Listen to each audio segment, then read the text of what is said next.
Hello, this is Tamsin Astor, your Chief Habit Scientist, author of the book Force of Habit, Unleash Your Power by Developing Great Habits.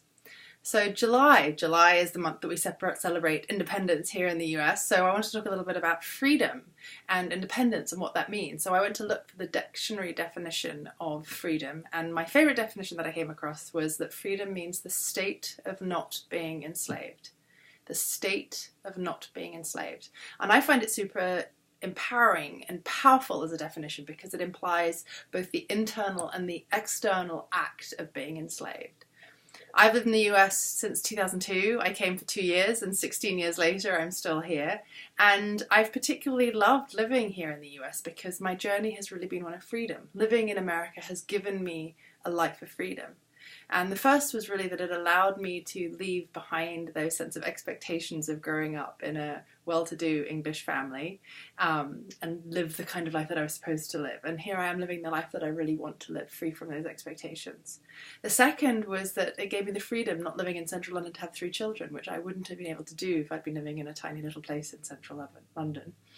And one of the third things that living in the US has really done is it's given me the freedom to start my own business. I love the Wild West entrepreneurial energy of life here in the US, and I've felt like there's been real space and freedom to cultivate the kind of life and lifestyle and business that I want here.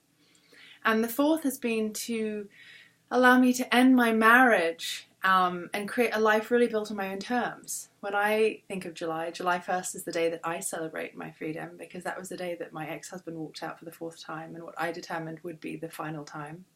And although this created a tectonic shift in who I was and how I showed up, it was really fantastic in that it allowed me to really create a life on my own terms and allowed me to stop being a victim and just move on and create a life that I wanted. So I've had to work a little bit more on the internal state of not being enslaved and working through that. But mostly I've created an amazing life of freedom for myself.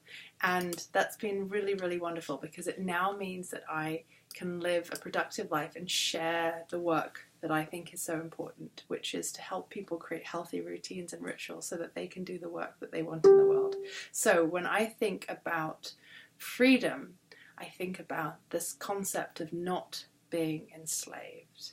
What can you do today to free yourself from slavery? Thanks for watching.